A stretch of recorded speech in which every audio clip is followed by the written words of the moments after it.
Hello, this is Martin. A quick explanation of what I'm doing right now. So this slideshow I'd already made for a presentation I meant to be doing last Wednesday when recording this. Long story short, it didn't happen. Towards the end of the day when we were asked, I just sort of reluctantly didn't speak up and felt obliged now to do this to kind of make up for it, really, because I kind of wimped out towards the end of the day. I was just burnt out, and quite frankly, I thought I'd save people another presentation because it was a long day, though there was plenty of interesting things to see. So, so what I'm doing here now, and I thought I'd just put this online generally as a good learning exercise for me to do professionally and to share publicly, is I'm going to show the presentation that I've made, which I threw together on Keynote, which I'm fairly new with this software, but it's pretty straightforward. And now that I've discovered it has this function on it where I can just record, narrate audio live, and do this whole thing that you're looking at now, I may as well do this to kind of make up for it. And I figure it's a good experience to get in the habit of doing a bit better. I had thought about writing all this stuff down before saying it to make it a little slicker, but then I thought, no, hang on, because if I had done the presentation on Wednesday, I'd have been all clunky and umming and erring like this anyway. So strap in. Right. So first slide. Yes. So I am Martin. I'm an artist. I guess I'm doing an MA in fine art. I'm coming into my second year, and let's talk a little bit about my background first. Right. Here's some examples of some drawings I've done, some old, some new. I put this in here because it doesn't necessarily directly relate to the kind of stuff I'm working on at the moment, but there's elements that I think come through, and I'm interested to hear parallels that people might draw. This is my typical sketching style, I suppose.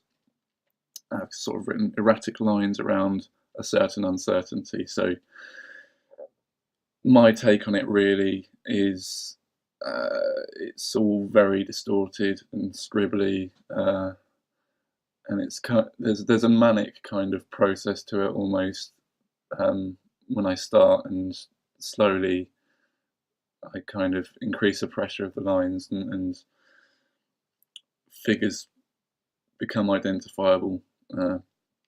As you can see, life drawing was a big element of me developing that kind of approach, which I really took to, I think, towards the end of school, beginning of college, and I still do to this day, along with occasional portraits with oil paints and things. So, abstract material. On the left here, under 2005, that was, I think, one of the last pieces I did with oil sticks, oil crayons. At college, I was really into music at the time, into dance music. That was a stylus you can see at the top there. But that, I guess, that was quite a leap forward for me in terms of abstract work. I can't really recall anything particularly interesting I'd done abstract wise before then. And yeah, I don't know, it all kind of came together in that particular piece, and there's a lot of elements in that work there that you're going to see throughout the work I'm doing now. And then the two black and white images to the right of that, they're stills from an animation I did. That was my final major project when I was doing my national diploma at UCA, what was switching over from CAID at the time. And they were different. I kind of made a sort of a trance dance music track and animated these loops, fairly simple loops, to the sounds. Then, as you can see, under 2007 to 10, I've kind of not said much, because that's when I did my degree in music and visual art at Brighton, which wasn't quite what I expected. It was quite a digression, really. Most of the work I did during that time was conceptual and a bit far out, even for me. It doesn't bear a great deal of relevance, at least not directly, to what I'm doing now, which is why I've not said much about it. Other than towards the end of it, I was interested in linguistics, the behaviour of language on the mind, and so I trained in NLP and hypnosis, and for a while was very interested in internal imagery, how we process our own internal imagery. And that kind of brought me into various musical experiments I was doing in my spare time after uni. And then it wasn't until I started working as a learning support assistant back at UCA, I'd got in the habit of doodling in my downtime. And that's where you can see some of the early sort of drawings on the right there, which pretty much kind of went full circle, really. I was revisiting approaches that you can see on the left, and been developing those ever since. And here's some more examples of that kind of stuff, typical of what I do at the moment. Sorry, just getting a drink. Yeah, so lots of approaches there. I've enjoyed using photograph collages of sorts, using random photographs that don't necessarily relate, implementing human figures or body parts into it, or working from text that's concealed into the patterns, and things like that, all sorts. Always starting from some kind of basic template, whether it's photos or text or like a hand or something symbolic or easily identifiable, and then I suppose almost plucking out the infinite chaos therein. And here is an example of colour stuff that I do. I don't do colour as often, for many reasons, which I don't really have time to go into now, but I sometimes do things in colour as well. So there you are. Okay, so yeah, first year of EMA, I shelved my initial ideas of abstract art built around human anatomy and instead focused on exploring themes of male identity through physical manipulation, expanding thereon the subject of masculinity. So basically, I, over the summer, had to be circumcised. Not for any religious reasons, I won't go into any gory details or anything like that, but it was something that was strongly advised and I pretty much had to go ahead with it. And long story short, took up a big part of my summer, really, not just anticipating the procedure itself and reading a lot of conflicting views online, controversies around it. So there was the anxiety from that, and then the procedure itself, recovering, not just physical recovery, but psychological kind of adjustment. And naturally, given the nature of the procedure, thought a lot about male identity, and that very much informed my line of inquiry going into the MA that came that September. So, yeah, inevitably that kind of set the tone for that first term. Particularly, as I've written at the bottom there, conceptual ideas of the role of sensitivity might play in how men and women may experience the world with subtle differences. Now, there's a whole load of things I could talk about there that I don't have time to, but I wrote a big essay about that. So, yeah, ask me if you have to read it or want to or anything. So, other than that, our next slide is some of the visual experiments I made early on in the course, which pretty much were just ways of playing with phallic symbolism, or how I could depict a penis or penises with some kind of abstract quality, and to see what would happen. Obviously, there would be a lot of elements of humour or vulgarity and things, but I was intrigued to see if there was a way of me depicting an image like that without evoking anything humorous or vulgar. Long story short, not really, as you can see here. Yeah, some things I like here, interesting ideas, but I think after a lot of these experiments, sort of nearing Christmas time, or second term,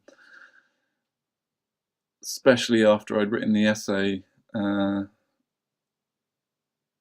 kind of got bored of it, I'd say. I don't know, there wasn't much left for me to do. It was an interesting subject, but it didn't interest me enough by that point to stick with it throughout the course.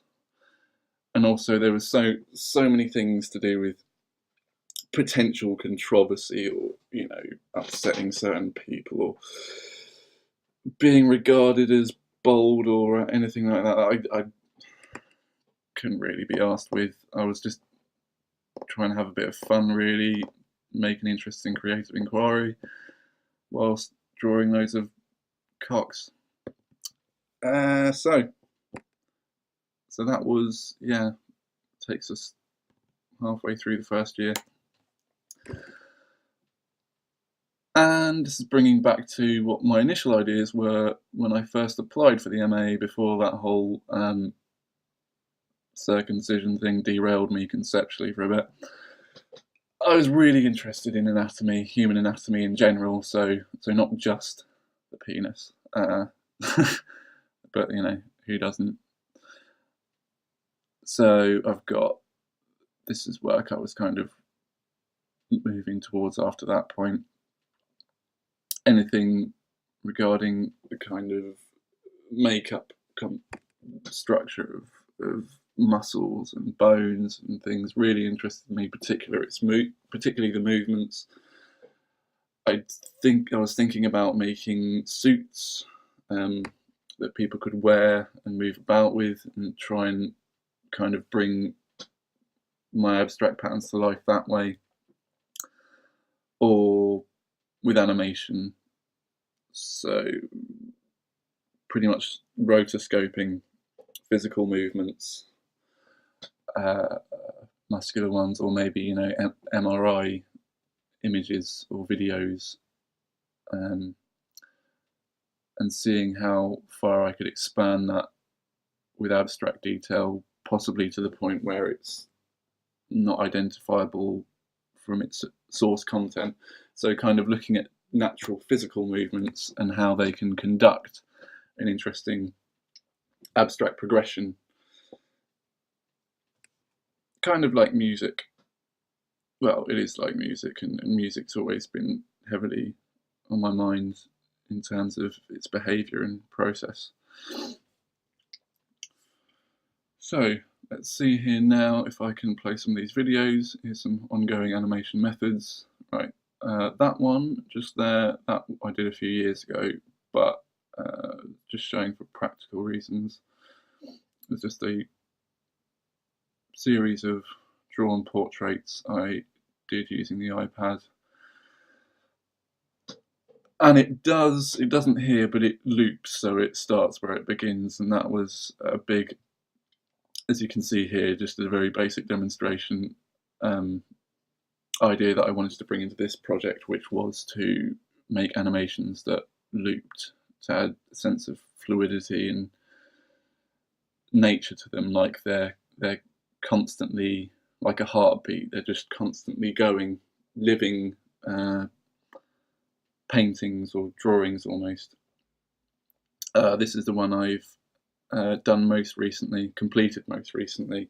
So there was almost sort of a cellular feel to it. So I was trying to think about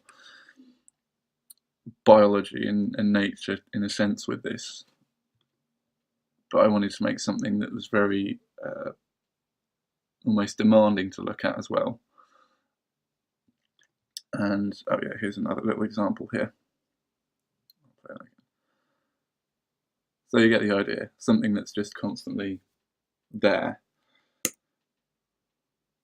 Right, so here are some artists, well, things I've been looking at regarding the kind of delivery of it, animation methods. And Oscar Fischinger, I think I hope I've pronounced that right, is a very notable abstract artist, animator, I should say. He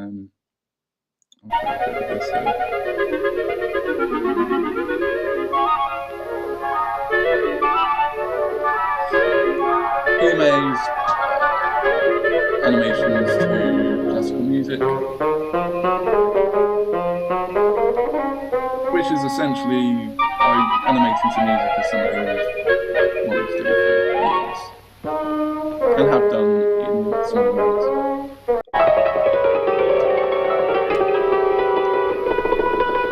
I think this was the 30s, so this was very, very impressive technically for the time.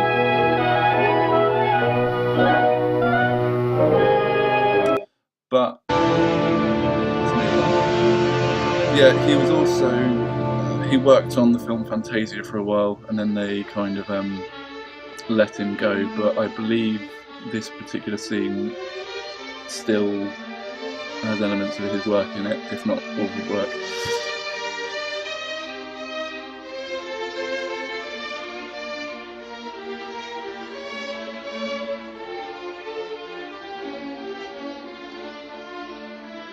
And some of it is, it's very beautiful. I wish I haven't really found an awful lot of modern approaches like this that I like. There's a lot of people who sort of mimic these approaches or try to do something like it, but yeah, I am not entirely satisfied. I think it's an area that needs more exploration, using more modern and advanced methods to really explore synesthesia in that way. Although this is probably nearly 10 years old now, as a Square Pusher video, that I think it's pretty good.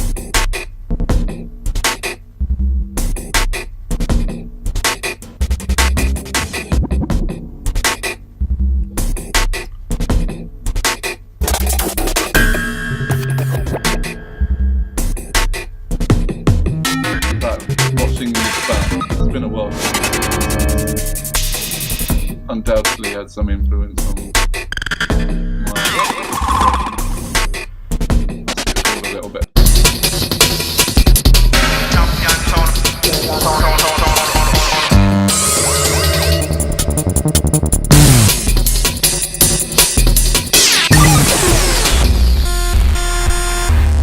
Okay, nice.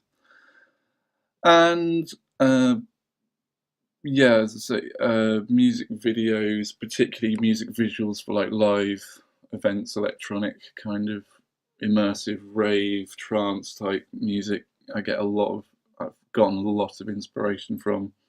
The penis supersedes. and makes you light to toys with you. Okay, so this is a lot of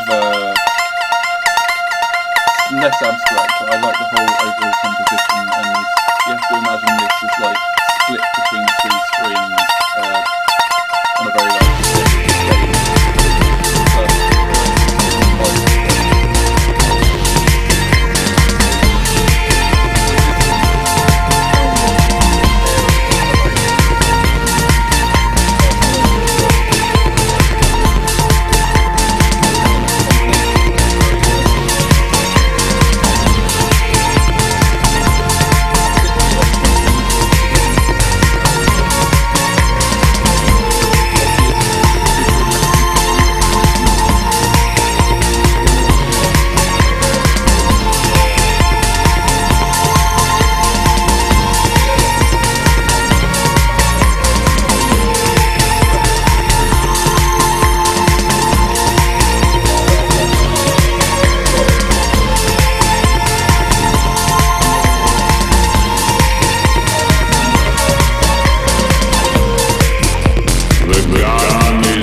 Okay, moving on.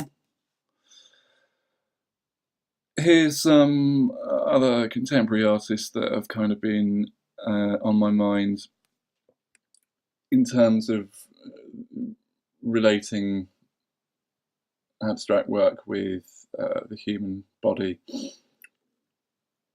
Danny Oliver there, who's a photographer, French photographer, I think, and does these really interesting projections onto people. I'm not going to try and pronounce the name to the right of that because I can't. But yeah, I stumbled upon that person.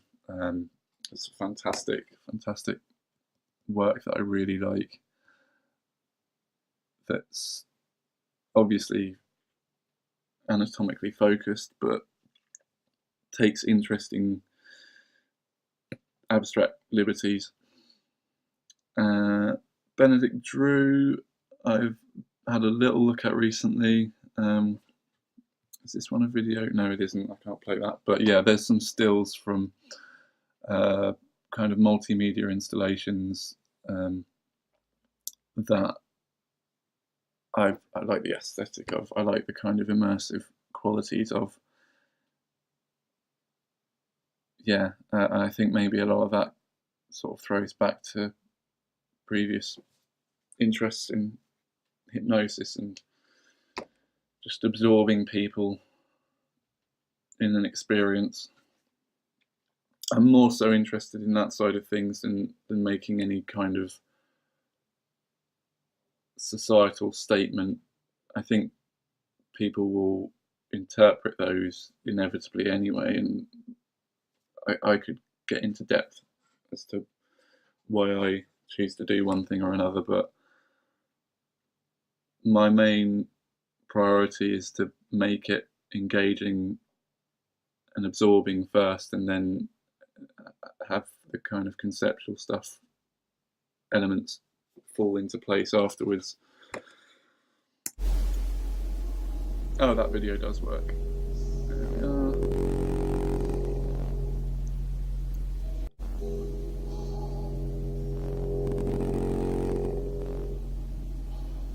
Very nice.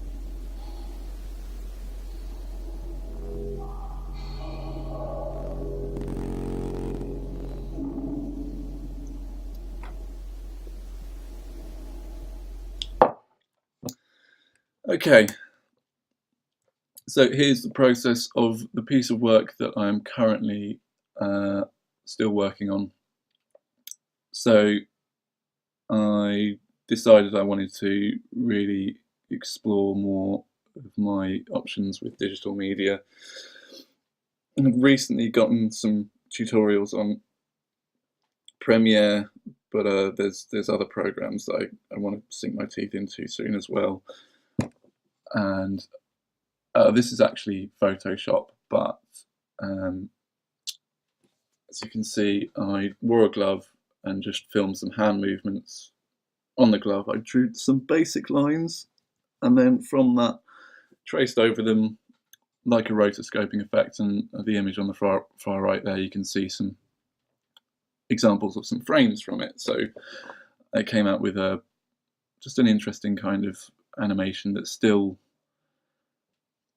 identifiable as a hand, but kind of one process removed, so to speak. And then from those images you see there, I set up on an animation app on my iPad, which I will eventually export back to Photoshop and work into with more finer detail. But at the moment, it's on my iPad, and I'm going through the loop of frames every so often and working in more and more details, just to see what I can, the same way I have with all my other abstract work, where I start with some basic lines of expression or plot points, and then just or photos in some instances, and then just build from there, see where it takes me. And here's what I have so far. So as you can see, somewhat crude lines at the moment, but gradually I work in more detail, and then when it's back up on my computer, I can polish certain things off as well, so it'll gradually get more and more, have more and more stuff going on. My thinking is to complete a few pieces like this, and then consider ways of presenting it at the end. Okay, I shall read this bit. There's an underlying thread ongoing in my work to create an immersive experience that can evoke the mechanics of anatomy and biology. Breaking down my abstract methods into two composite elements mirrors to me a sense of the male and female polarity in living nature, recalling thoughts and inquiries last year about how many people describe masculine and feminine energies present in everyone. There seems to me some conceptual potential in revisiting this from the point of the reproductive element at the core of living nature, rather than commenting on societal notions of male and female identity, instead making an invigorating experience from these supposed polarities that encourages more open interpretations. By invigorating, I mean just something that's an enjoyable experience, essentially, however you want to kind of interpret that. So these two drawings here I did recently, and they started quite simply as me setting myself a challenge that I hadn't done before, which was to fill a whole sheet of paper with patterns, but limit myself to, as the first one on the left there, simply curved lines, because it occurred to me all my work is essentially just a combination of curved lines and straight lines. And so I did that. And as I was doing that, as when I've drawn curved lines in any work before, I get a kind of sense of an organic element, like tree branches. And the more I thought about it, the more I thought about how doing this drawing made me feel, and seeing how it was kind of developing, the more I found myself attributing certain feminine qualities to it almost. Particularly thoughts of like Mother Nature, and as the two kind of swirls developed in the middle, I was kind of identifying it a lot like a fetus developing in the womb or something. There was something very, I don't know, Mother Nature-y about it. It kind of, that seemed like the right association in my mind. And then it occurred to me, well, maybe that's an interesting way of looking at doing one that's specifically straight lines. Does that have a more masculine element? And if this was bringing back descriptions that I was reading about when I was researching my essay last year about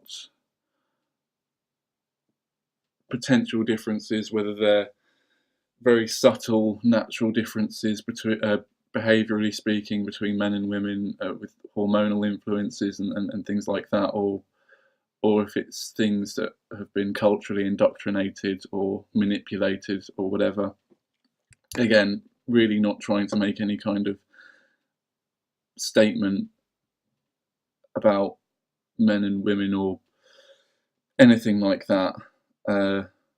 More just interested in the kind of basic natural patterns that you can take or leave. But interestingly enough, a lot of people kind of describe an internal balance of masculinity and femininity within everyone. So, for instance, I think of, say, the feminine enriching kind of approach of seeking presence, just more presence, more kind of investment in what is present, so to speak, and growth, self-development almost, opposed to a typical kind of masculine template that could be described more as direct objectives, perceiving things more as a point of moving from a point A to point B, with less investment in the details between, so to speak. That's my attempt to kind of summarize them as energies, which people have done a better job than me at doing. And I don't really know what the whole take home of that is at the moment, but this was an idea that only occurred to me a few days ago as something that could have some contextual relevance in building a final outcome by looking at these two polarities and relating them back to the masculine and feminine polarity ideas that I was looking at last year. So resurfacing some of that stuff, which I had thought for a while I'd kind of finished with, which I think is interesting. I think there is some potential there, but I really don't have an awful lot to go into in depth about where that's going. There's another artist I've been looking at recently, which could illustrate some, as I've written there, potential demonstration of masculine and feminine abstract qualities. So curved and straight lines, the kind of organic, so to speak, curved lines, and a more artificial, phallic sort of tendencies in depictions of masculinity and men. These two pictures obviously have very direct, obvious visual references in them. We can see that that's a guy with a penis for a head, for instance. And I wouldn't be going toward anything so visually obvious, but I think there's something in that I'm yet to really expand upon. And so that is it.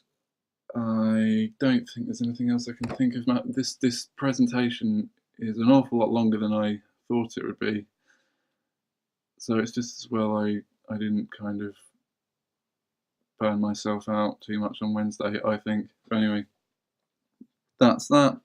Bye.